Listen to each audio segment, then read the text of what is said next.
Well, hello! So today I am going to show you how you can use a variety of textures on one canvas and do collage and create a really cool abstract realism painting by layering paint and all of that good stuff. So let's just get to this. Alright, so I am starting out by laying some torn pages across the center of a 24 by 30 inch canvas that I stretched the previous day or days ago. I usually use a matte gel medium as my glue, but I'm all out, so my substitute is liquid matte medium by Liquitex, which works fine in a pinch. So I make sure there's plenty of the medium under and on top of the paper before using a catalyst wedge to smooth the paper and remove any air pockets, and then I let it dry completely.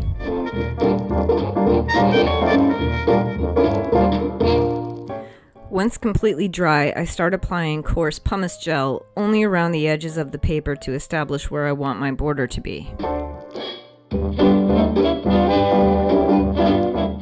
So now that I have established my border, it's time to go in with some crackle paste. I don't want to overdo it with the crackle paste, so I only apply it on the bottom half of the painting surface and only where I think it will be most aesthetically pleasing. Now, fiber paste is something I've never actually worked with before, but I definitely will again. It's supposed to give the surface a texture similar to handmade paper, but I found that it gave the appearance of slightly porous stone, which I really like. I only applied it on the top half of the canvas before moving on to modeling paste, which I finished the bottom of the canvas with. Now it's time for some color. So this is where things start to get interesting. I'm using a deep turquoise acrylic ink as the first layer of color, even though I don't want the finished painting to be turquoise at all. Why? Well, my experience in working with color has taught me a few things. Number one, building color with transparency is a great way to allow your layers to show. Number two, stacking transparent colors on top of transparent and opaque colors gives more interest to a painting because the different hues it creates. Blotting some of the color away with paper towel gives the surface a mottled appearance, and you end up with some gradients as well.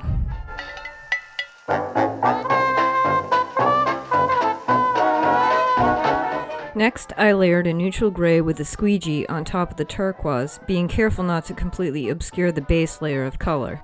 Using a squeegee with a textured surface is a great way to spread paint because it doesn't apply it in a uniform way, which adds to the randomness and the abstraction.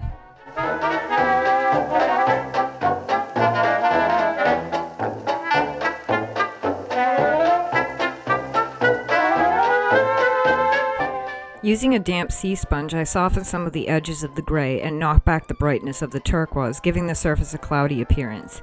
Because gray is in such a thin layer over the turquoise, it has a grayish-purple appearance.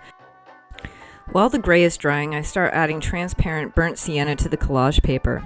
I want this to have a warm glow, and transparent burnt sienna is my go-to for warmth.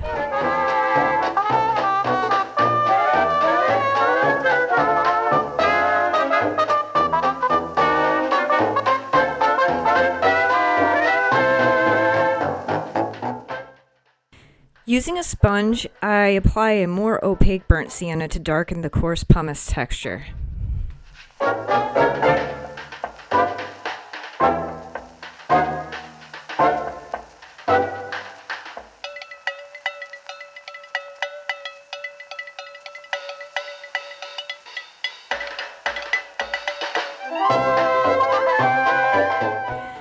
I'm slowly deepening the color of the border by using a burnt umber. I really want this to look as though fire has burnt through the texture on the surface to reveal the text beneath it. As I'm not getting that really burnt effect with the burnt umber, I start using a filbert brush and I work into the crevices with Mars Black.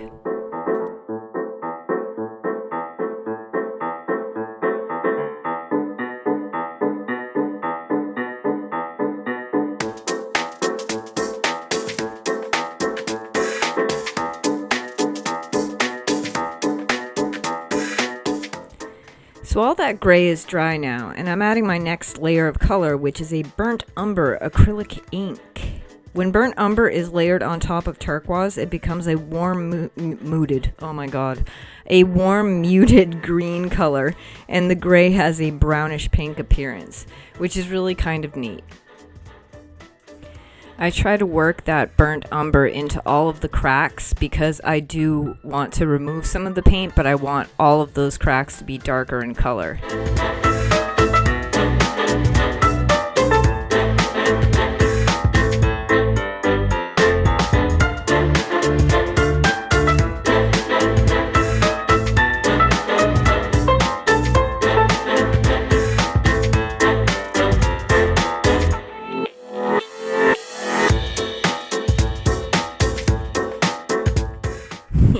Oh my god, that looks so messy.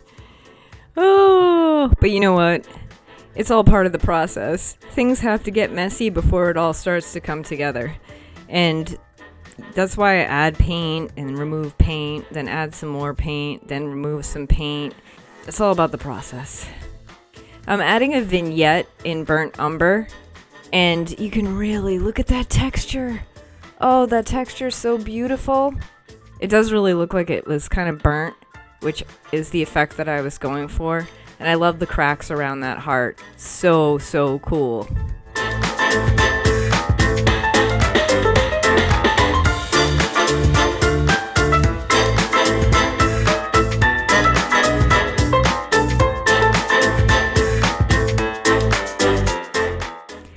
I thinned out this unbleached titanium with some water until it was slightly looser than house paint, more like a wash of sorts. And yes, I'm applying it with a paint roller. As you may already know, acrylic paint tends to dry darker, and after it had dried, it was a little too dark for my liking.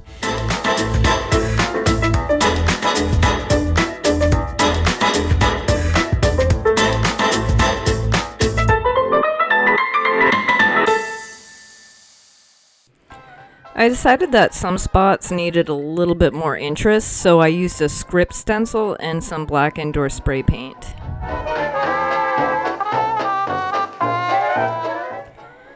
With everything dry, it was time for me to add my final point of interest. Because the fiber paste gave such a phenomenal stone appearance and texture, I thought a statue would be a perfect addition to this piece.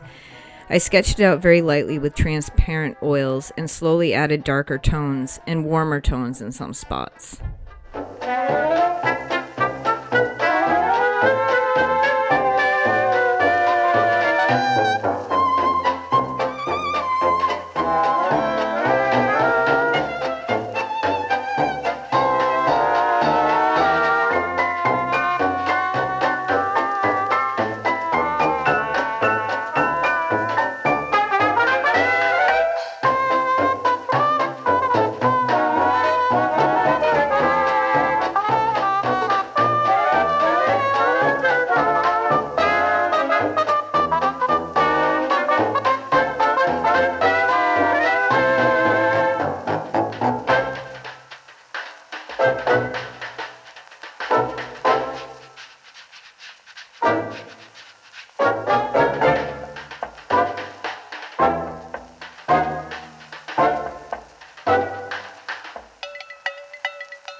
Well, that was fun.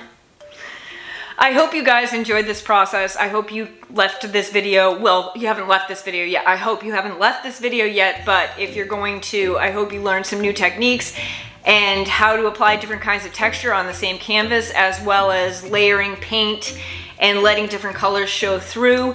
And yeah, so if you like this video, please hit the like button, please subscribe if you haven't already subscribed, and I love you guys, and I will see you next time. Bye.